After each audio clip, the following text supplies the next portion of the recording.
오늘은 유아 세례가 있는 날입니다. 그래서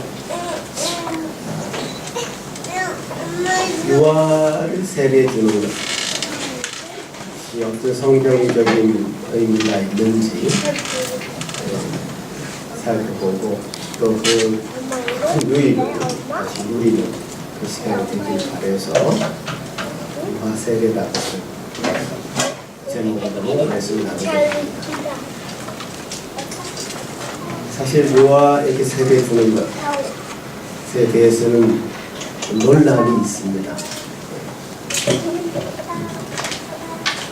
진대교나 또 성결교 이쪽 사람들은 유아에게 세례 주는 것은 합당하지 않다고 생각합니다. 왜냐하면 유아들이 무슨 의식도 없고 뭘 알아서 신앙고백까지 할 수 없는데 왜 세례를 주느냐, 그런 생각을 가지고 유아에게 세례 주는 것을 하지 않습니다.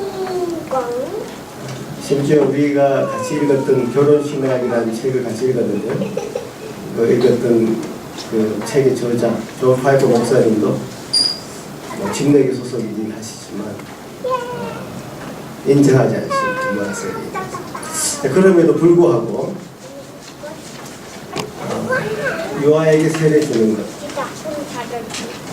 그래서 그것을 통한 하나님이 주시는 은혜와 유익이 안 주는 것보다 훨씬 크다 하는 믿음이 저에게 있고, 또 성경의 많은 본문들이 유아에게 세례 주는 것에 대해서 큰 유익이 있음을 알려주고 있고, 또 우리가 속한 교단에서 우리가 가지고 있는 신앙 고백서에 대해서 유아에게 세례 주기를 바라고 있고 또 기대하고 있고 가르치고 있습니다. 그래서 이 사실 어려운 주제를 가지고 말씀을 전하려고 하니까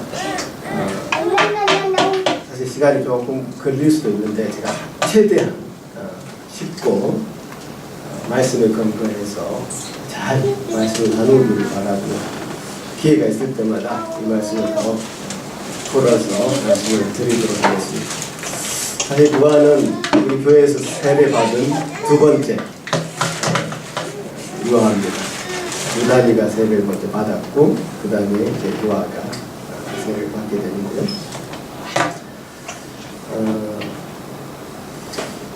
성경적인 근거는 오늘 읽었던 본문에서 시작합니다. 구약 시대에 아브라함이라는 사람에게 하나님이 언약을 맺었습니다. 언약을 맺었는데 그 언약의 내용이 뭐냐 하면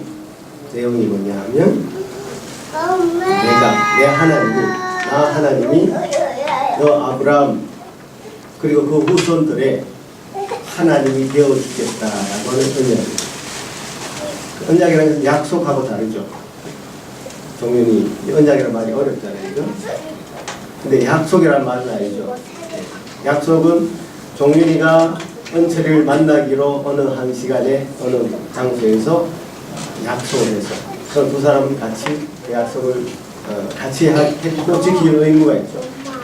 그런데 언약이라는 것은 하나님께서 은혜로 그 아브라함과 그 후손에게 그 하나님이 되어 주시기로 했던 그 약속, 그러니까 하나님이 하신 약속을 언약이라고 합니다. 그 하나님이 하신 약속은 실패할까요, 실패하지 않을까요? 종윤이는 약속을 깰 수 있어, 은철이도 깰 수 있고, 그러나 하나님이 하신 그 언약이라는 것은 깰 수 없는, 실패하지 않는 그 약속입니다.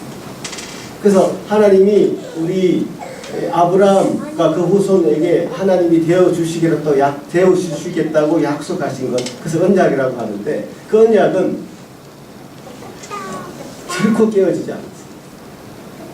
그래서 그 언약을 지켜주시기 위해서 어떤 일까지 하셨냐 하면 당신의 아들 독생자까지도 십자가에서 달려 죽게까지 하면서까지 그 언약을 지켜주신 거예요. 그래서 결국 이 백성들로 하여금 하나님의 자녀가 될 수 있도록, 하나님을 모시는 자녀가 될 수 있도록, 이 백성들이 하나님을 하나님으로 모실 수 있도록 계속 기회를 제공해 주십니다.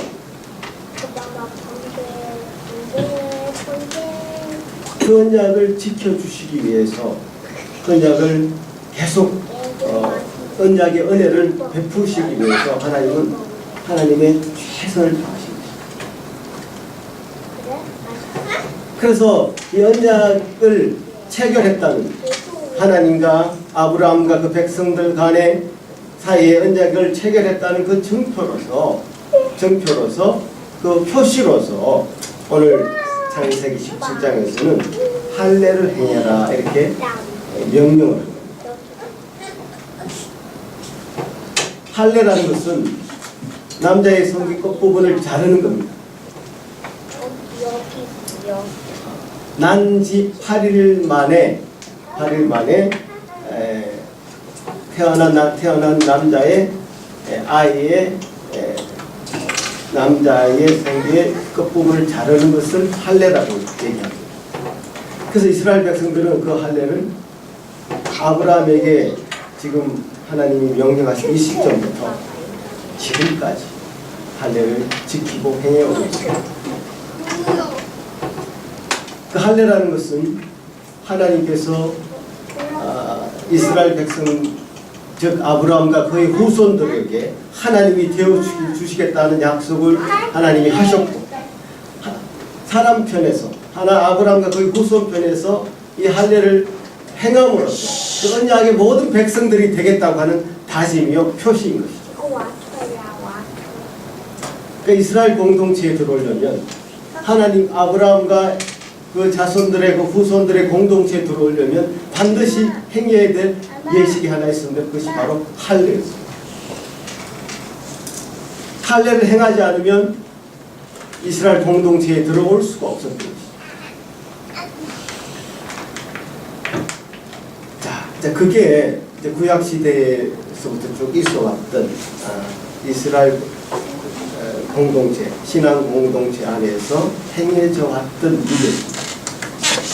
난지 8일 된, 그야말로 루아보다 더 어린, 아무 의식도 없는, 그저 잠만 자는, 엄마의 젖만 빠는 그런 의식이 없는 상태의 아이에게 할례를 행함으로써 언약 백성의 공동체에 들어올 수 있도록 허락을 합니다. 자기가 무슨 의지가 있어서 나는 이 언약의 공동체에 들어가겠습니다 라고 고백할 수 없는 그때에 그 나이에 언약의 공동체에 들어올 수 있도록 허락을 한 겁니다. 그래서 언약 백성이 된 것이죠. 언약 백성이 되었다는 표시로 할례를 행하게 된 것입니다. 자, 구약시대부터 쭉 있어왔던 그 할례가 신약에는 어떻게 바뀌느냐, 이 시점이 굉장히 중요한 시점입니다.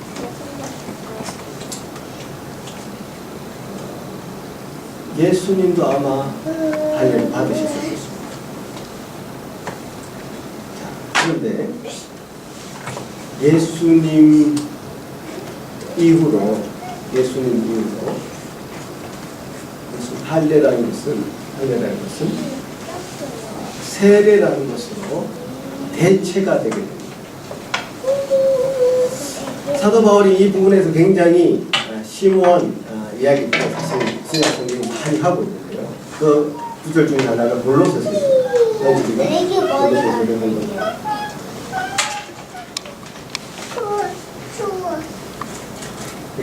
좀 같이 한번 읽어보시면 좋겠는데요. 같이 한번 읽겠습니다. 시작. 또 그 안에서 너희가 손으로 하지 아니한 할례를 받았으니 곧 유대 몸을 거두는 것이요 그리스도의 할례라.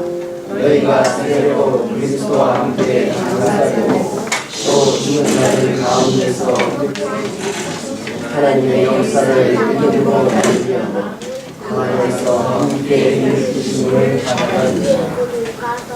자, 여기 할례란 말과 세례라는 말이 동시에 등장하고 있죠. 할례라는 말과 세례라는 말이 동시에 등장합니다. 자, 2000년 이상 그야말로 아브라함 시대에 이스라엘 공동체 안에서는 할례라는 것이 시행되고 있었습니다. 그러나 예수님 시대 이후로 예수님도 사실 공생애를 시작하실 때 스스로 세례를 받으셨고 예수님의 제자들도 예수님의 사역을 이어받아서 마태복음 28장 그 다음 마태복음 28장 어떻게 기록되고 있죠? 다시 한번 읽어보겠습니다. 시작. 그러므로 너희는 가서 모든 민족을 제자로 삼아 아버지와 아들과 성령의 이름으로 세례를 베풀고. 자, 예수님이 제자들에게 하신 지상 명령, 가장 높은 명령 중에 하나가 이 말씀인데, 세례를 베푸는 것, 세례를 베풀어서 그 다음 가르쳐 지키게 하는 것, 이것이 가장 중요한 명령이었습니다. 그러니까 예수님 시대 이후로 할례라는 것은 세례로 대체가 되었고, 예수님의 제자들은 모든 지역의 모든 열방들에게, 민족들에게 이 세례를 베푸는 것이 그들의 가장 큰 사명이었습니다. 이스라엘 공동체 안에서만 머물던 어떤 이스라엘 공동체에 가입하기 위한 할례라는 의식은 예수님 이후로부터 세례로 모든 민족에게 허락되는 그런 확대되는 그런 것이었습니다. 예수님의 공동체에 들어오기 위해서는 세례를 받아야 했습니다. 예수님의 공동체, 예수님의 제자들에게 더 반대가 극심하면 극심해질수록 그 세례라는 의식은 더 엄격하게 시행되어졌습니다. 사도 바울도 사실 복음을 전할 때 할례에 대해서는 알고 세례에 대해서 잘 모르는 사람들을 많이 만났습니다. 그래서 복음을 전할 때 유대주의자, 그러니까 유대교에 속해 있던 사람들이 예수 그리스도를 받아들이게 되고 믿게 되었는데, 그들은 예수 그리스도를 믿음에도 불구하고 기독교 공동체 안에 들어와 있음에도 불구하고 할례를 지금까지 해왔으니 계속 시행해야 된다고 하는 그런 생각을 가지고 있고 버리지 못했습니다. 사도 바울은 그래서 사도행전 15장에 보면 예루살렘 공회가 나오는데, 예루살렘 총회를 열게 돼요. 그때 가장 큰 주제가 뭐냐면, 지금 유대인들은 할례를 계속 받아야 된다고 얘기하고, 그 할례에 대해서 잘 모르는 이방인들은 할례를 도대체 왜 받아야 되느냐, 세례를 받으면 되지 왜 할례를 받아야 되느냐, 이렇게 논쟁이 많이 붙으니까 그 부분을 해결하기 위해서 예루살렘 총회라는 것을 사도행전 15장의 기록에 보면 열게 됩니다. 그 예루살렘 총회의 그 결론은 뭐냐? 얘가 이거 들고 있어, 이거. 자기 스스로도, 이스라엘 백성 스스로도 지지 못할 무거운 멍에를 왜 이방인들에게 지우려고 하느냐. 할례라는 것을 멈추고 이방인들이 세례를 받음으로 이스라엘 공동체, 즉 예수 그리스도의 공동체, 기독교 공동체에 들어올 수 있도록 허락을 해라 라는 결론이 내려졌습니다. 자, 이게 이제 지금까지 이제 할례라는 것이 아브라함에게 명령되어져서 이스라엘 공동체 안에 시행되어졌고, 예수 그리스도께서 오심으로 이것이 세례라는 것으로 대체가 되었고, 세례를 받음으로 이스라엘 공동체, 즉 믿음의 공동체, 기독교 공동체 안에 들어올 수 있도록 허락되어진 것입니다. 고린도전서 12장 3절에도 그들이 세례를 받음으로 이제 한 몸이 되었다 이렇게 설명하고 있습니다. 출애굽 받은 그 이스라엘 백성들이 출애굽하면서 홍해를 건널 때 그 장면을 성경이 어떻게 묘사하고 있냐면 구름과 바다에서 모세에게 속하여 세례를 받았다 이렇게 묘사하고 있습니다. 모세에게 속하여 세례를 받았다고 기록하는 이유는 바로 모세를 자신들의 구주와 구원자로 인정하고 그를 의지하고 그의 지도를 받았다는 것을 의미합니다. 마찬가지로 우리가 세례를 받는다는 것은 우리들이 예수님과 함께 교제를 하고 예수께서 허락하신 그 속죄의 은혜를 다 누리고 예수가 부활하신 그 부활의 몸을 우리가 다시 입는 것을, 그래서 예수와 연합하는 것을 의미하게 됩니다. 그래서 이 언약 공동체, 구약 시대에부터 이어져 왔던 그 언약 공동체의 그 모습은 신약 시대에도 이어진다라는 의미에서 은혜 언약의 신구약의 통일성 이렇게 얘기합니다. 좀 어려운 말로 지금까지 잘 따라오고 있습니다.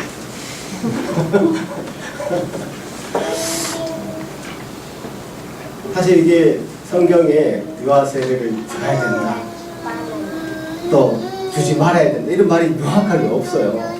없기 때문에 성경 전체의 맥락을 가지고 이 유아 세례에 관한 부분을 도출해야 되기 때문에 여러분 성경을 많이 읽으셔야지 이게 사실 이해가 됩니다. 부탁드리는데 성경의 전체를 한번 이런 언약이라는 관점을 가지고 한번 쭉 읽어보시면 좋겠습니다.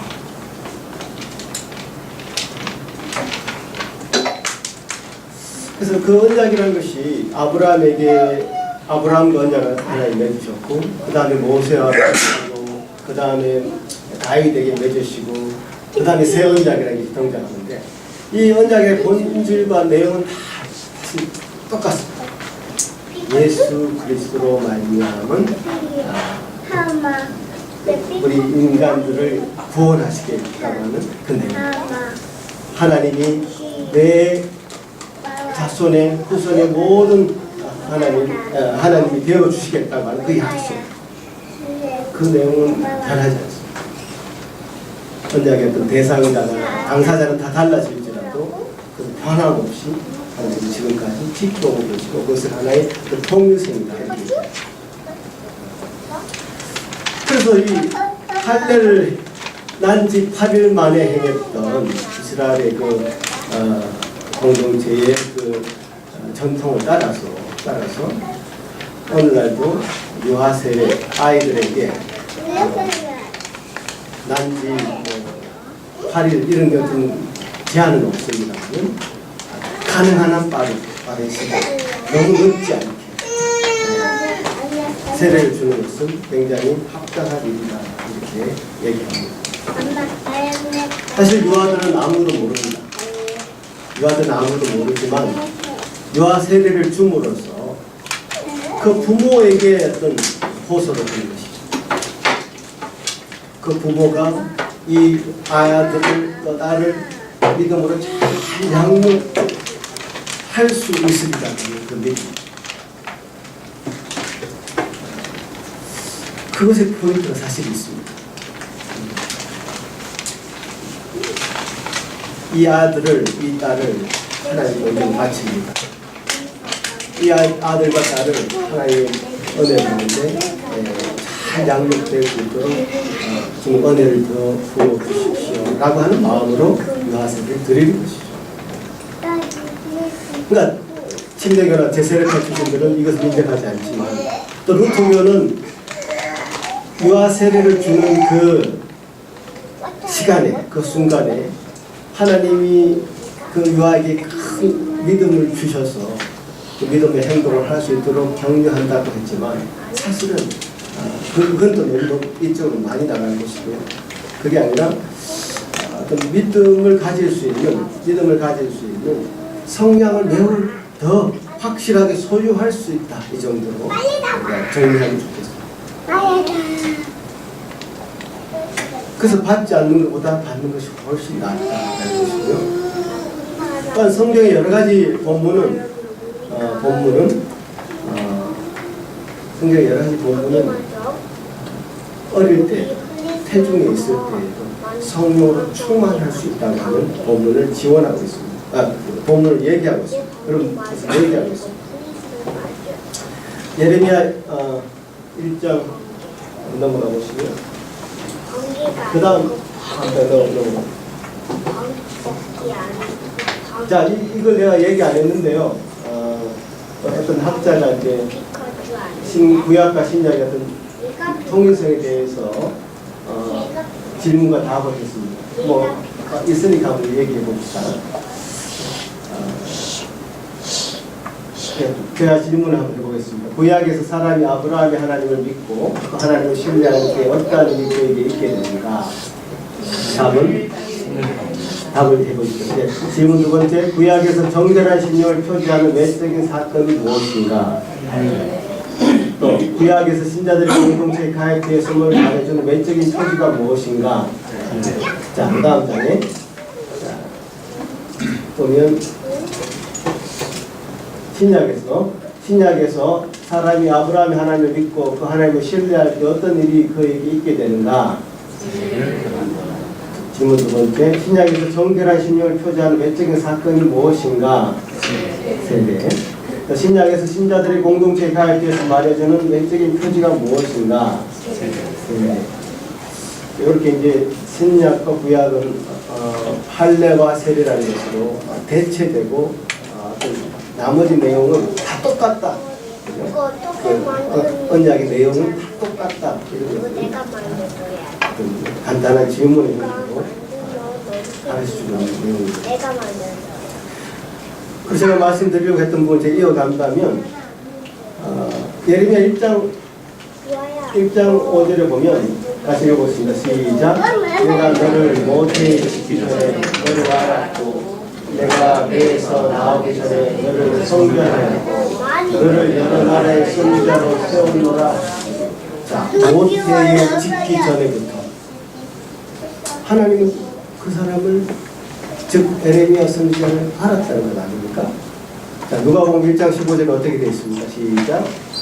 이는 그가 주 앞에 큰 자가 되고 포도주나 독한 술을 마시지 아니하니 모태로부터 성령의 충만함을 받아. 이게 세례 요한을 가리켜 얘기한 겁니다. 세례 요한이 모태로부터 성령의 충만함을 받았다. 그러니까 유아들도 특히 뭐 아직 태어나지 않은 유아들조차도 뱃속에서부터 하나님의 영에 의해서 거듭날 수도 있고 믿음의 어떤 씨앗들을 하나님의 은사로 받을 수 있다.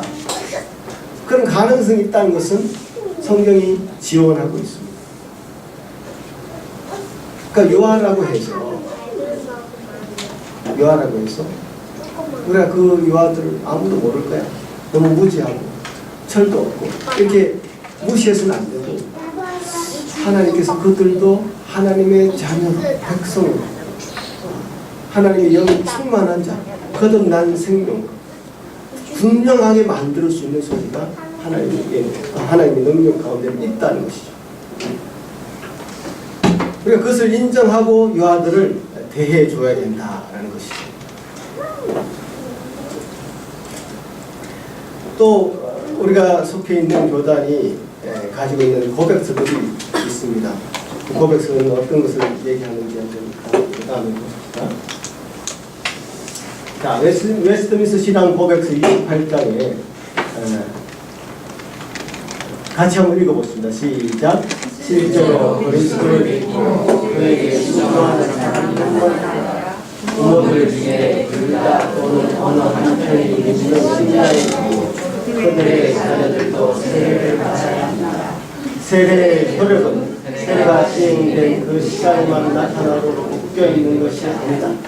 그럼에도 불구하고 세례를 규칙에 따라서 올바르게 시행을 하면 약속된 은혜가 주어질 뿐만 아니라 하나님이 정하신 때에 하나님의 자신의 뜻의 경륜에 따라 은혜가 주어지는 그러한 사람들에게 늙은 사람이든지 유아이든지 성령에 의하여 맺되고 수여가 됩니다.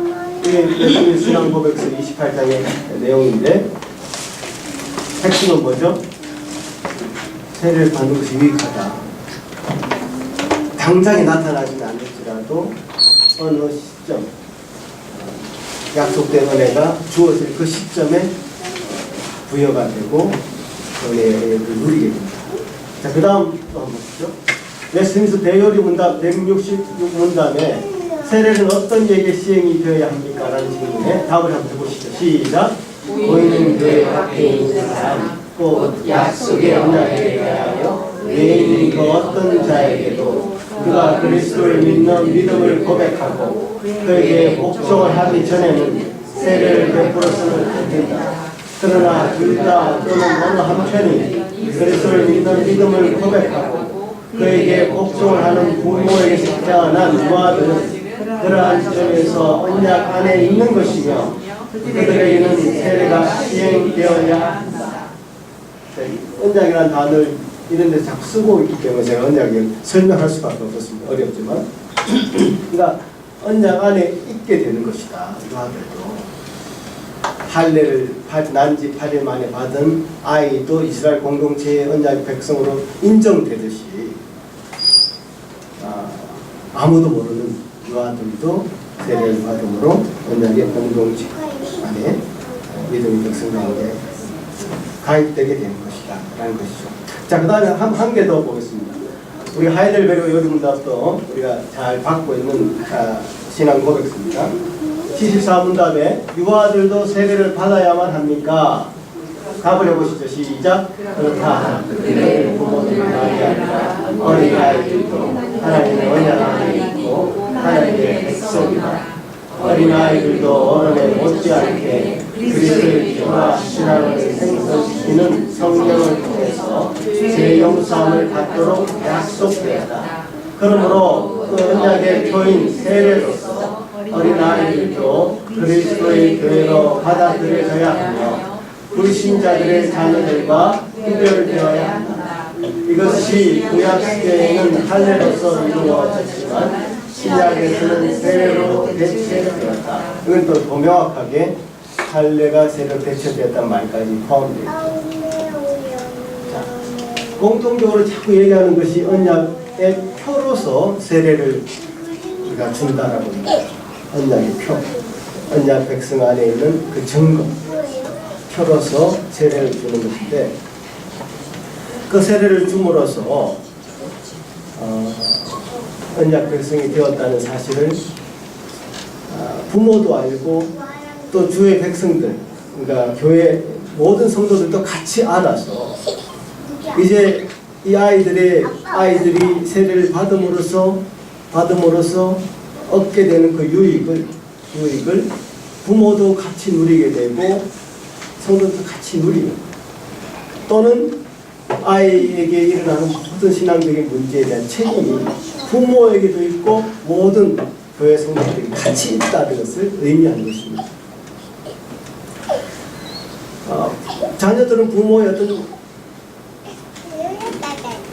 부모와 같이 어떤 삶을 같이 살게 됩니다. 어떤 죄에도 같이 빠지게 되고요. 비참함에도 같이 빠지게 됩니다. 또는 은혜와 그 복에도 같이 참여합니다. 자녀들은 주님의 기업과 복이기도 합니다. 주님께서 그 자녀들에게 부모를 허락하심으로 부모와 함께 번성하기도 하고 함께 주님을 섬깁니다. 하나님의 그 말씀, 어떤 법들, 하나님이 우리에게 주신 이 말씀들은 부모를 통해서 자녀들에게 전수되어야 됩니다. 그래서 이 언약이라는 것은 그 한 대에 머무는 것이 아니라 세대에서 세대로 후손에게 전진되어야 되는 것이죠. 믿으십니까, 여러분? 네, 여러분 개인이 아니에요. 그러니까 이 유아 세례가 주는 큰 유익은 뭐냐면, 우리 신앙이 물론 하나의 그 단독자로 다 써야 된다고 제가 한번 말씀드린 적이 있습니다만, 단독자가 아니라 가정 공동체, 또 이 언약 공동체인 교회의 한 일원으로서 그 믿음이 머물고 전수된다는 사실, 그 사실을 알려주는 것입니다. 신약 성경에 예수님이 삭개오를 만났을 때 삭개오에게 믿음 복음을 전했습니다. 그 삭개오는 온전히 예수를 받아들였죠. 예수님이 뭐라고 하셨습니까? 너와 그 집이 구원을 받았다고 얘기합니다. 그 다음 성경에 제가 보면 찾아왔는데 사도행전 16장에도 그와 그 집이 다 세례를 받았다. 그와 그 집이 다 세례를 받았다. 그 집에 할머니, 할아버지부터 어린아이까지 다 있을 텐데요. 다 세례를 받았다고 얘기합니다. 그 다음에 16장 31절에 보면 주 예수를 믿어라. 같이 읽어보겠습니다. 그 다음에 그리하면 너와 내 집이 구원을 받으리라. 주 예수를 믿는 자에게 그 집안의 모든 가솔들이 구원을 얻게 되는 그런 은혜를 허락하신다는 것이죠. 고린도전서 7장 14절. 자, 우리가 고린도전서 많이 배웠는데요. 이 본문이 나왔죠. 같이 한번 읽어보겠습니다. 시작. 믿지 아니하는 남편이 아내로 말미암아 거룩하게 되고 믿지 아니하는 아내가 남편으로 말미암아 거룩하게 되나니 그렇지 아니하면 너희 자녀도 깨끗하지 못하리라. 그러나 이제 거룩하리라. 자,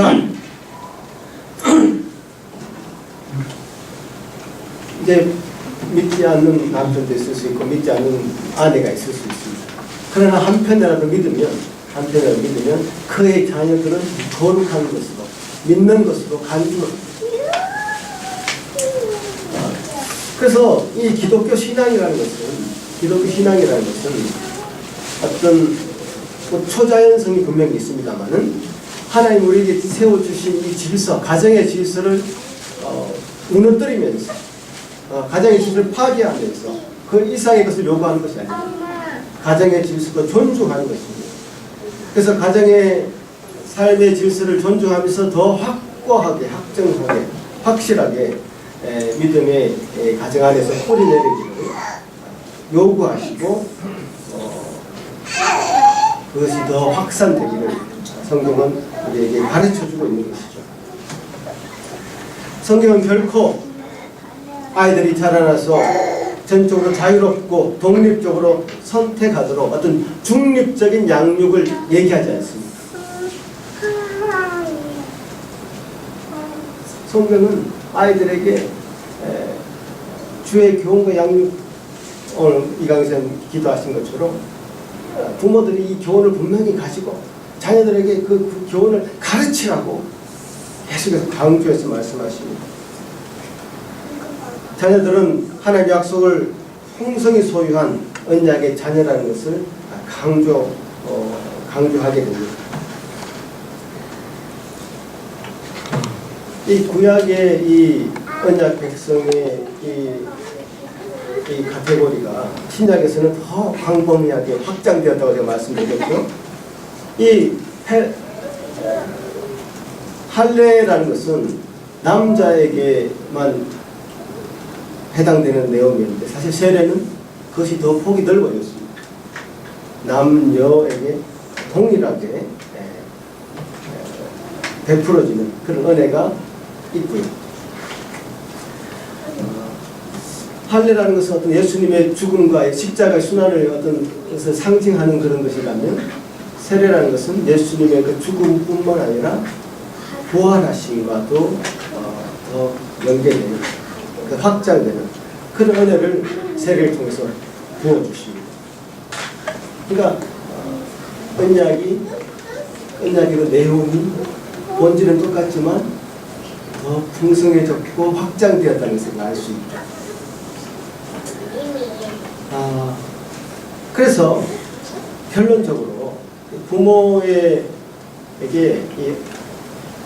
이 유아 세례를 주는 것을 통해서 부모에게 큰 유익이 있고 교회 전체에도 유익이 있다라는 것이죠.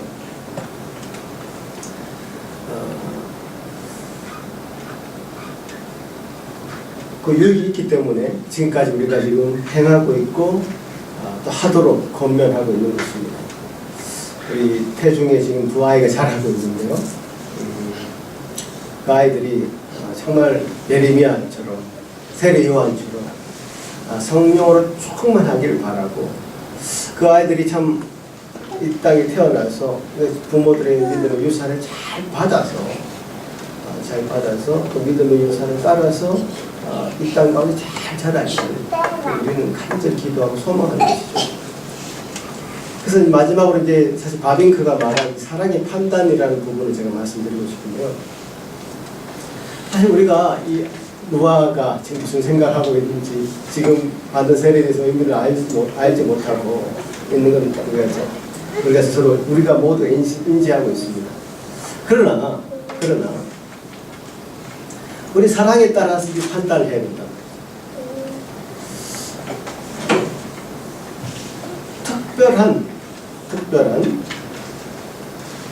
반대하고 공공연하게 신앙을 떠나고자 하는 행동이 나타나기 전까지는 유아세를 받은 이 아이가 믿음을 소유한, 신앙을 담지한 자로 인정하고 그렇게 판단을 해주라는 뜻입니다.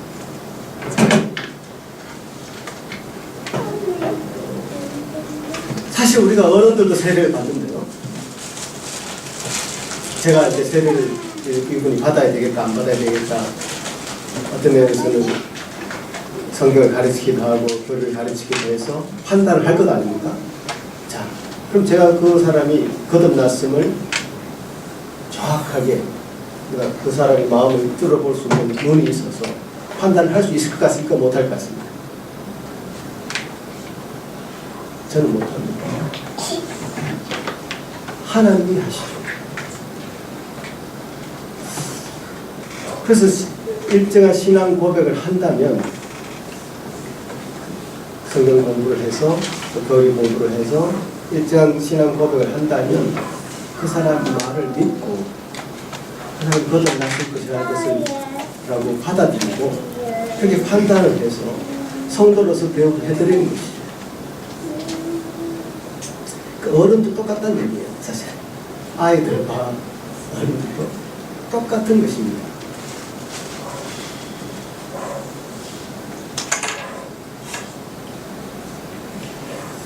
이게 바로 사랑의 판단인 것이죠. 우리가 추측해서 거듭났을 것이다, 그 사람은 구원을 받았을 것이다, 이렇게 목사가 주관적으로 판단해서는 안 되고요. 사실 교회 안에서는 알곡과 죽정이 함께 자랍니다. 어떤 사람이 거듭난 것을 증명할 길은 사실 없습니다. 그러나 어느 정도는 판단이 되죠. 하나님께서 주신 은혜가 있는 사람, 거듭남의 구원의 확신이 있는 사람들에게 나타나는 열매들이 나중에 이제 보이게 되는 것입니다.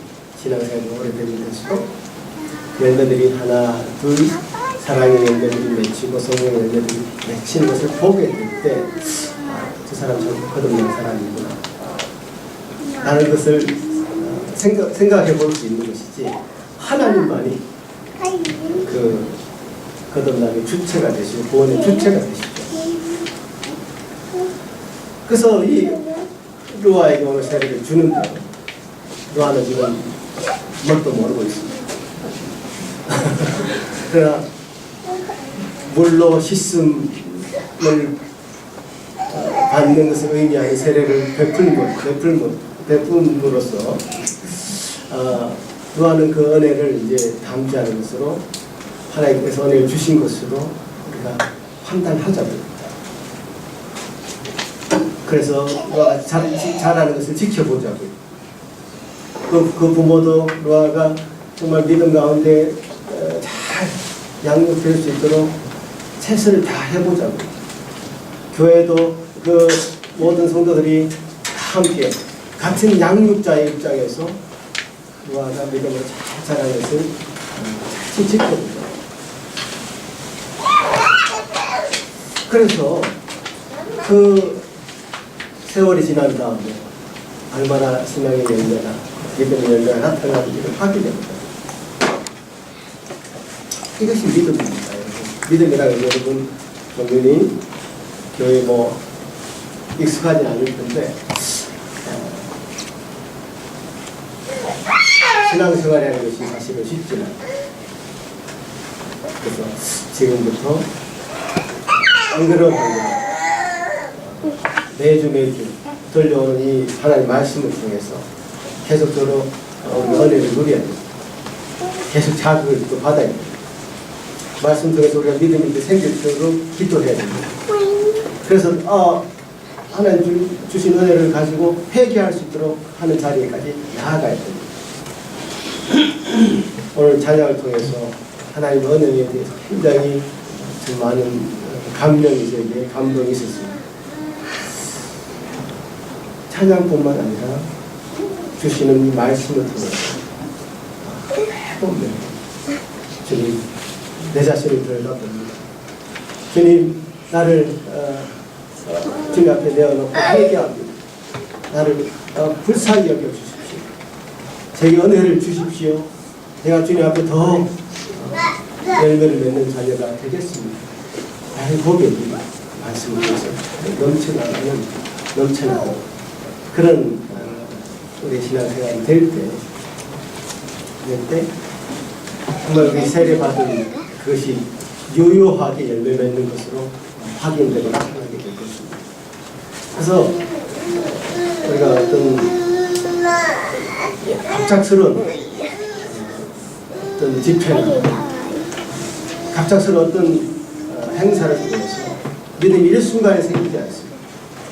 우리 가정을 통해서 또 믿음의 교회 식구들을 통해서 또 일생을 통해서 그 믿음은 조금씩 발현되는 것입니다.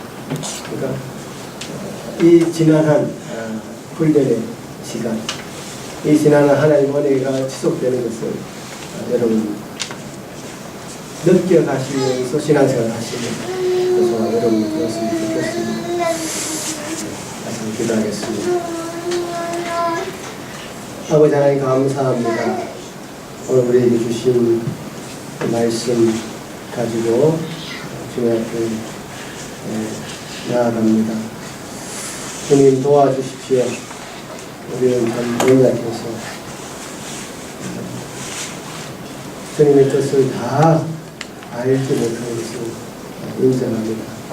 하지만 주님께서 우리 유익을 주시고자 시행되었던 이 의식을 통해서 주님 요구하시는 허락하시는 충만히 누리는 저희 다 되게 도와주시옵소서. 감사합니다. 예수님 이름으로 기도하옵나이다.